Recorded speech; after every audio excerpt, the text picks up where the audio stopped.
Billis in just a moment. He was there last night as Duke won big in the final game before Coach K leaves to have surgery on his back. He had a chance to sit down with his former coach and talk about the surgery. Here was part of that conversation. When you made the announcement that you were going to have surgery and take a leave, I think the first thing a lot of people thought was back to 1995. Right. And how is this different? Well, it's different because it's really not the same thing. You know, it's not the circumstances of who I am right now and what I'm doing are not the same as they were then. We had just gone to 7 Final Fours in 9 years. I came back way too soon, and we went out to Hawaii over Christmas. I couldn't even sit on a plane, and I was just knocked back. So it's completely different. This, I'm not completely knocked back. I'm in good shape. I've done all the proper procedures. It's just what a normal person would do, where the guy in '94 was not a normal, that was not a normal person. You mentioned that you had postponed the surgery, that from the announcement you didn't do it right away. You wanted to wait until Friday. Why the postponement? I just felt that after Virginia Tech, we needed to get on track, the track we were going to be on. And so we as a staff met about who we were going to start. We switched to start Grayson at the point, start Harry Giles. In a 3-day period, said, let's get the train moving the way we think it's supposed to be moving. And I thought that I needed to be here for that. I've talked to my team in depth about this. It's easy to postpone for a few days, but it shouldn't be postponed anymore. Yeah, I think we both believe out of that. He just wanted to get everything back in place before he left. We'll see. Obviously, Jay Billis had a long conversation with him. We'll see if he agrees with that or what his thoughts are, but that's kind of where we both stand. Yeah, the Grayson Allen element. Next. This is Mike and Mike on ESPN Radio and ESPN2. If the Giants play a poor game offensively on Sunday and lose, do you believe that the fact that those guys went down there to Miami on Monday will have had anything to do with it? I don't know what they did. Today is actually the 25th anniversary of the last time the Detroit Lions won a playoff game. I'm not exactly sure how I would describe it. A very intimate moment in a college football game. You're not supposed to see it. It's not supposed to be done out in the open. Now, here's Mike and Mike. Here we are, Mike and Mike, presented by Progressive Insurance. Our guests on the Shell Pennzoil Performance Line. We opened the show this morning with Duke in Coach K's last game before having back surgery, a blowout win last night, and Grayson Allen returning from his suspension. We're going to get to that with Jay Billis in a second. But I just wanted to, have you seen this story that if you follow AP Oddities on Twitter, it's kind of a good thing. They tweet like odd stories, like little weird stories. Love those. From the Associated News of the Weird. You know, I love that. Like our old News of the Weird. Mm-hmm. So I just want to read that, and Jay Billis is on hold. I want him to hear this as well, because he has kids. You have 3. Mm-hmm. I have 2. We all remember the birth of our children and all that kind of stuff. Certainly do. So there was a couple in near Pittsburgh, in Harrisville, Pennsylvania, and they were in the truck there. They have their truck, and the truck needed to have an oil change. And there was a place, an auto dealership, a Nissan dealership nearby, that offered a 10-minute oil change. Good. So they went in there. They're in the place to have the 10-minute oil change. Mm-hmm.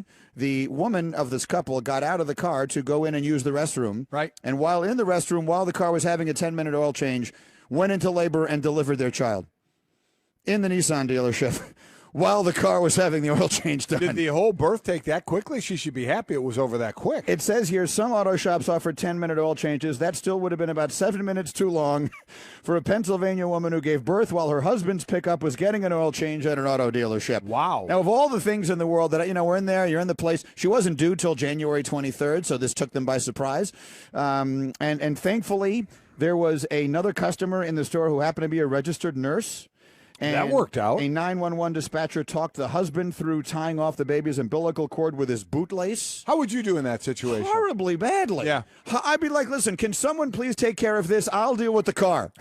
Like, I couldn't. Here's the thing. So if there's nobody else there and you have to do it, though, and you're being talked through it by a 911 operator. Listen, if I had to do it, I'd try. Yeah. But I am the first to acknowledge that the last person on planet Earth I'd want in that situation is me. The downside of that is you could be doing that for your wife. You would mess it up somehow, and afterwards she would sue you.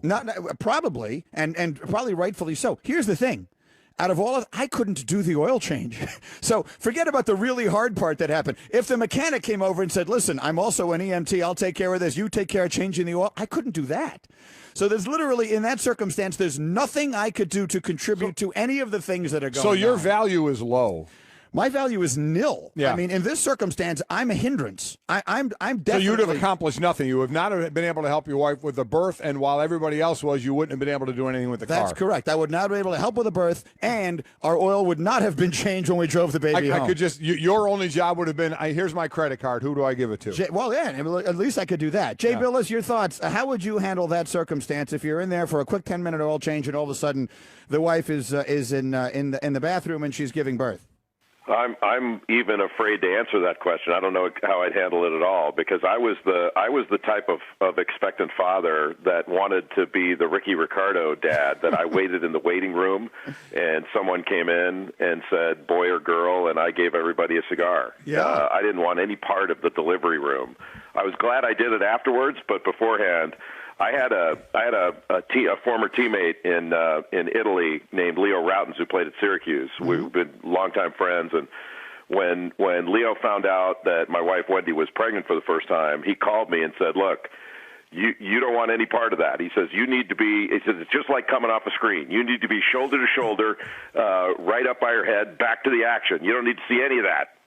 100% and right. He was probably right. Jay, I've been saying this for years. You want to stay north of the equator. I am north of the. You want to be in Toronto. Right. I am a firm. Just like coming off a screen, shoulder to shoulder. I am a firm believer. South of the border, you go check it all out. I was there for every. The thing I wonder, because you talk about the waiting room, when was the switch? When did that start to become the thing? Because, that was accepted. You just wait out there, you hand out cigars, and you get told exactly what you had. And then at some point, some guy got nosy, Yeah. And he said, I want to be in there, and he ended up being in there. Now guys are all in there. So, but you know what I think it was? I think it was the same time when if you didn't go to every Little League game, you're a bad parent. Yeah. Those things are probably running concurrently. Yeah. Jay, so just to be clear, you were north of the equator. Oh, yeah. Oh, yeah. Me too. And Toronto. I was back to the action. Golic, looked beautiful. Her face looked beautiful because that's all I saw. Me too. Golic was down there in Brazil. He's I don't know where he is. I had the catcher's mitt. I was ready to go. Yeah, I mean that's a terrible idea. Okay, that's I'm sure exactly how Jay was expecting to begin our conversation here this morning. So, all right, we opened the show this morning with Grayson Allen coming back. The indefinite suspension proves to be one game, and the confluence of circumstances. Coach K coaching this game before going off to have his back surgery. He was your coach, for those who don't know, and you sat with him at length last night. What did he tell you, for our audience who didn't see the interview, about the decision to bring Grayson Allen back when he did? Well, he said what he had said before, and that was when it was time he would bring him back, that the suspension wasn't definite, but that there were certain things that the public could see that happened, the suspension itself, and then him being stripped of his captaincy. And there are certain things that were dealt with behind the scenes that weren't for public consumption. And he said, nor should they be, that there are certain things that are private and that are teaching moments and things like that. But also he talked about, with me and in his post-game press conference, that he wanted to have the entire team healthy together before he went and had his surgery, that in fact he had postponed his surgery until Friday so that he could be there for the Georgia Tech game. Because of the things that had happened in practice, Harry Giles being prepared, he felt that, he started Harry Giles. He had all his freshmen available, and they were going to basically start sort of their I don't want to say new team, but they haven't had the team available in this shape for a while. And that is, according to what he said, it factored into his decision about bringing Allen back now. So, looking at this situation, and I agree with Coach K, not everything has to be out in public, but we know in the social media world of today, everything gets out there. So many people thought it wasn't long enough. Even if it were 5 games, there would have been people that didn't think it was enough. Jay Williams, our own Jay Will, said that he didn't blame Coach K as much as he looked at the ACC for not maybe stepping in. Do you know, in going back to the beginning of this, do you know at all if the ACC as a conference got involved and talked to Duke about what they were going to do, or did they just stay out of this completely and let Duke handle it? I do not know that they got involved, but usually in these situations, what happens is there'll be consultation with the conference, and if the conference feels that, okay, the school's going to handle this, they can stay out of it. They do. Last time, there was the second time, I should say, there was no suspension coming out of Duke, so the conference decided to reprimand Grayson Allen. People, some people will say, we're at reprimand, who cares, or it doesn't matter. Reprimands are kind of a big deal. I mean, they don't reprimand for getting thrown out of a game for a fight.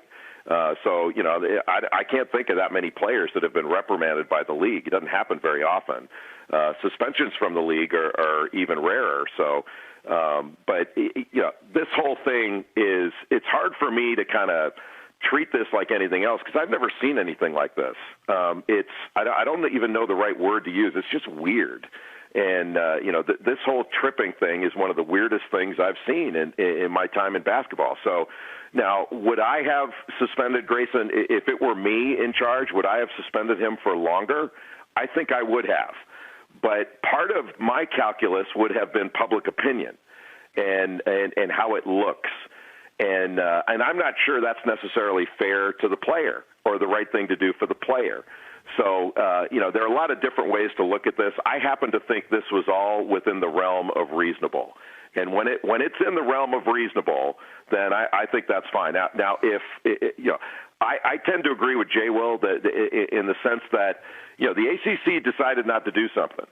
So, Duke's within reason to do this way. They suspended him. I mean, the kid took a public flogging like nobody I've seen. There was a kid from Oregon State, was it last year, that tripped an official on purpose, and he was suspended for 4 games. I can't even remember his name, and I apologize for that. But, when that happened, it didn't get this much attention. And that's kind of I always go back to the line from The Godfather in that one.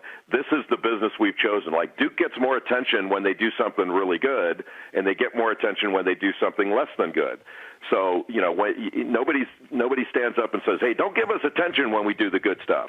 It kind of goes both ways. So it may not be fair, but that's kind of the way it is, and everybody knows that going in. The player you're thinking of is named Jamal Reed from Oregon State. So here's the thing, Jay. My take on it is this, and again, I'm just guessing, and you know Coach K 1,000 times better than we do. We know him just a little. My guess is that if he weren't going off to have this back surgery, if Coach K's back were fine, that Grayson Allen would have served a longer suspension. But that for the reasons he explained to you and just the fact that maybe he wanted to be there when it happened so that all the questions and whatever slings and arrows were involved, he could handle them and not make Jeff Capel handle them, that I believe contributed to his decision to bring him back this quickly. And were Coach K fine, this would have gone another game or two. That's a guess on my part. What do you think? I tend to agree with that. But I don't know that for sure. Like that all makes sense to me. I do think the fact that he's having surgery on Friday was a contributing factor. I just don't know the percentages of it. And given they were coming off a loss and had not played well and all that stuff, they haven't played well in the last 3-4 games maybe. And it had been a 2-week period. I think it's been 13 or 14 days since the Elon game and that whole third incident. So it was a long period of time, but only one game. And that's where you kind of get into the whole thing about, now, is this being done to satisfy the public, or is this being done because we think it's the right thing? And the one thing that I haven't heard a lot of is that I don't think this was all Coach K's decision. I think he's the primary driver here, but he's got a really strong athletic director named Kevin White. And I know Kevin White was involved. Now, whether anyone sort of above Kevin White in the administration was consulted or involved in it, that I don't know. But I know Kevin White was involved.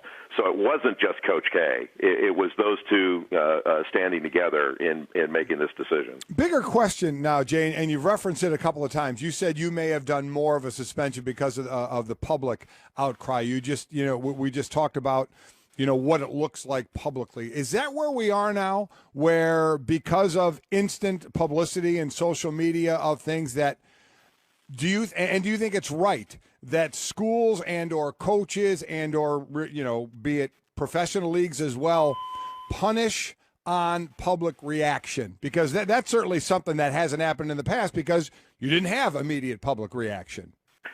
Well, no, I think it's always been this way. I don't think it's been to this volume. I mean, obviously the noise is a lot louder now, so you have to be a little more public relations savvy with what you do. But I'm not saying you're totally swayed by public opinion, but of course it enters into it. Now, one of the reasons, my reasons, like again, if it were me in charge, and I'm not. If it were me in charge, one of the things I would look at is what's the better thing for the player to move on, and to me the better thing for Grayson Allen would have been suspend him so that once the suspension is over, he's more likely to be allowed to move on and sort of he can put this behind him. If he weren't suspended and you say, look, we're going to handle this internally and there's a public outcry, then I think it kind of follows him around even longer and it lingers longer and he's going to have to listen to it longer. And that's one of the things that sort of I didn't get about this whole thing and why I thought it was so odd with the how difficult it was for him after the second incident and how much guff he took and criticism that it would happen again led me to believe that it was less about any kind of rational decision and more about something else that maybe was more difficult to control. And I don't know how you necessarily quote unquote punish that. So there's a lot of variables to this, even though it looks really simple and in a lot of ways it is kind of straightforward and simple. There are some other issues and a little more complicated issues to it. And I do think public opinion is something you have to factor in. I'm not saying you have to be swayed by it, but I think it would be less than intelligent to ignore it. Mike and Mike presented by Progressive Insurance. Jay Billis with us on the Shell Pennzoil Performance Line. One more on this, because Grayson Allen now, his reputation around the country is what it is. People see this and they're going to form their opinions. You know him. 99.9% of the people in the world do not. What is Grayson Allen like? Well, from how I know him, he is somewhat of a quiet, more reserved kid, and he's faith-based and he's very upfront about that. If you go on his Twitter page, he quotes Bible verses and things like that. Were it not for this, sort of these three incidents, you would think incredibly highly of him without question. The whole thing about the hated Duke player and all that stuff kind of ramps up the volume in this. But it's hard for me to kind of connect the dots on this because the tripping thing was so strange. It's not like I played a million years in the NBA, but I played overseas. I played in college. I played in high school. I played since I was 8 years old, and I've never seen anything like this. It's just it's weird, and I don't know what the rule book is on weird. I don't know how you handle that. On the other subject here that would be the top story were it not for Grayson Allen, it is Coach K going to have this 4-week surgery or 4 weeks is with the expectation with the surgery on his back. And we played your interview, that part of your interview where he was talking about how it's not as severe this time as it was last time. He rushed back last time. But the other variable in this is that last time is 20 years ago. So he was 50 then. He's almost 70 now. You've known him for a really long time, Jay. How long do you think Coach K continues to coach at Duke? As long as he's healthy, I could see him going 5 more years. But I would have said that, and I think you and I have talked about this before. I would have, if you would have asked me 10 years ago how much longer is he going to go, and I would have said 5 years then. I wouldn't have imagined he would be in this kind of condition and have this much energy. Do I think USA Basketball, his involvement with that, helped with that? I think it did. But he aside from this back thing, he's incredibly energetic. And I think one of the things, Mike, in comparing the 95 time away, in 95 when he left the team, he was done, and everybody knew he was done and was not coming back because it was exhaustion in addition to how he felt physically. Because he came back too quickly from surgery and didn't handle the rehab the way he thought he was Superman at that time. He doesn't think that now. So he emotionally and his energy level, I mean, I know the pain has made him tired, but his energy level is great. So it has nothing. It's just his body let him down here, and he needs to, like a player would, he needs to take care of his body. And he's got a great support system. I think his wife and family are way more in tune now with helping him through that. And his wife was incredibly influential last time, saying, enough, you're going to go to the doctor. If you don't go, we're going to have a real problem. And that's what got him to the point where he could step away last time. But I have no doubt he'll be back as soon as the doctors let him. But he made the point, both in his post-game press conference and sitting down with me, that, like he said, well, hopefully it'll be soon. But he goes, but I'm not putting a time. I'm going to do whatever the doctors tell me to do. And if they allow me to do this, I'll do it. If they don't, I won't. I'm going to be smart about this. And that's where he said the difference is I'm way smarter now than I was then. Be very interesting to see what winds up happening here. Assuming he does come back, he'll be back in time for the tournament, and they will be one of the teams to watch going in. All right, Jay, great work as always. Thank you so much. North of the equator. We'll talk to you soon. Thanks, Jay. Thanks, guys. Jay Billis with us. Now, tell you what else he mentioned that I really like. Well, go ahead. You were going to react to something more important. I was just going to say, real quick, that coaches, like as I say this about athletes, 20 years ago when he gets his surgery or in 95, you think you can come back from anything. You don't think you should listen to anybody. It's like being a young athlete. You don't listen to the doctors as much. You just go play. I'll be fine. I'm healed. I'm fine. I'll play. I'll recuperate. I'll play. As you get older, you become way more in tune with your body, and you're saying, okay, I can't do that like that anymore. I better listen to the guys that go to school for this a little more. It really gets interesting as you get older from a coach's side and a player's side. The other thing that Jay mentioned in there was the conference reprimand. I'm a big fan of the reprimand. You know what that is? You know what the reprimand is? That's a sternly worded letter. I have been espousing the benefits of the sternly worded letter. I'm the king of the sternly worded letter. I think that's a great thing. I would like to champion the reprimand. Not going to lie. I didn't want to get into it. I didn't want to take off the conversation, but I really wanted to go at Jay a little bit. A reprimand? It's a sternly worded letter. You know what when a player does something wrong and gets reprimanded, you know what they do? They walk back into the locker room and everybody says, what happened? And you go, they only reprimanded me. I got reprimanded. It means nothing. I love it. I mean, when Jay, unless I'm missing something, a reprimand? Yes. A reprimand. Correct. A reprimand. A sternly worded letter, a reprimand. Wow. It's a fun word to say. When I heard Jay say that. I like everything about it. A reprimand is serious. It is. Is it? Yes. Really? A reprimand. A reprimand. Correct. You've been reprimanded. Yes. Ooh. I hope I'll be okay. I knew you were going to do that. A reprimand? Seriously. I got to have another whole segment with Jay to explain why a reprimand is rough. I love it. To me, because I am, as you know, I am the least confrontational person in the world. A reprimand is a sternly worded letter. The word sounds great. He's been reprimanded. Hey, what did you do to Bill there, the other day when he was messing around there? Bill's been reprimanded. Ooh, what happened to Bill? Well, Bill's going back in, the bullpen going, they just reprimanded me. What did they do? Oh, they yelled at me and told me not to do it again. Don't do that again. It's a reprimand. It's a reprimand. Hey, Grayson. Well, after the second time, Grayson got reprimanded. He got a reprimand. Don't do that again. Well, that worked. He did it again. Worked well. Well, the indefinite suspension is the next step after the reprimand. After the reprimand, it goes to indefinite suspension.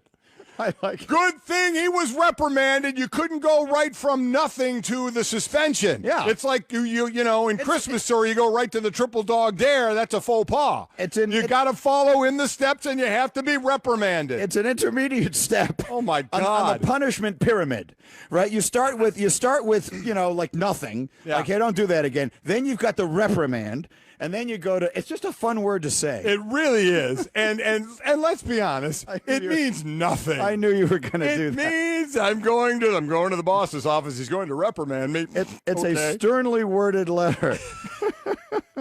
Okay. But I do like the word. I love the word. I do like the word. Kirk Herbstreit is on the way next. We look ahead to the college football championship game after this word from AutoZone. Are you looking for peak performance? Yeah, protein and a lot of weights work for your body, but if you're looking for peak